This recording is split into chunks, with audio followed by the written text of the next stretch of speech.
কবির ভাই, ফার্নিচার মানেই কি বিলাসিতা?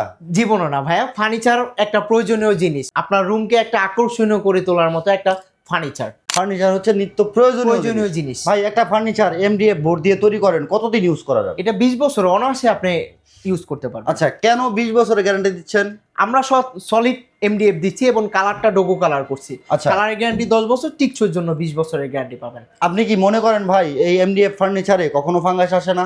কখনো আসবে না যদি আপনাকে সলিড কেউ দেয়। আচ্ছা, সলিড যদি কেউ এমডিএফ দেয় তাহলে কখনো ফাঙ্গাস ফাঙ্গাস আসবে এখন না। আপনি এই ধরনের একটা বেডরুম সেট দেখেন, ফার্স্টে দেখাচ্ছি এই বেডরুম সেটটা একটা বেড পাবেন, দুইটা সাইড টেবিল পাবেন, আচ্ছা। একটা ড্রেসিং টেবিল, একটা আলমারি, একটা ওয়ার্ডরোব। একটি ওয়ার্ডরোব। হ্যাঁ, এটার চমৎকার। প্রাইস দিচ্ছি আমি 1,45,000 টাকা। এখন যদি আপনি চিন্তা করেন ডিজাইনটা সেম রেখে আমাকে 1,20,000 দেয়, 1,30,000 দেয়, ওইখানে আমি বলবো ভিতরে অবশ্যই কোনো না কোনো ভেজাল থাকতে পারে। আচ্ছা আচ্ছা তারপরে আপনি যাচাই বাছাই করে নিতে পারেন। আচ্ছা, যারা মালয়েশিয়ান এমডিএফ বোর্ড ও পিছনে গর্জনের ফ্লাই দিচ্ছে তাদের কাছ থেকে নিশ্চিন্তে নেওয়া যায়। নিশ্চিন্তে নিতে পারেন। আচ্ছা, আর এই ফার্নিচার সেট যারা হচ্ছে কোনো অগ্রিম পেমেন্ট ছাড়া দিচ্ছে, ঘরে পৌঁছে দিয়ে তারপরে পেমেন্ট তারপরে পেমেন্ট, তাদের কাছ থেকে ফার্নিচার কেনা তাদের যায়। কাছ থেকে ফার্নিচার কেনা যায়। আচ্ছা, এই আপনাদের এখানে যে সেটটা দেখতেছি ভাই, এটা যদি নিতে চাই তাহলে ফার্নিচার প্রাইস আসবে 1,45,000 টাকা। যারা কোনো আপনাদের- রকম কোনো ভেজাল পাবেন না, ভেজাল পাবেন না, আমার মাল গাড়িতে উঠায় দিয়ে দিবেন, আমি আচ্ছা, নিয়ে আসবো। আপনাদের ঠিকানাটা যদি একটু বলেন। ঢাকা উত্তর আজমপুর কাঁচা বাজার।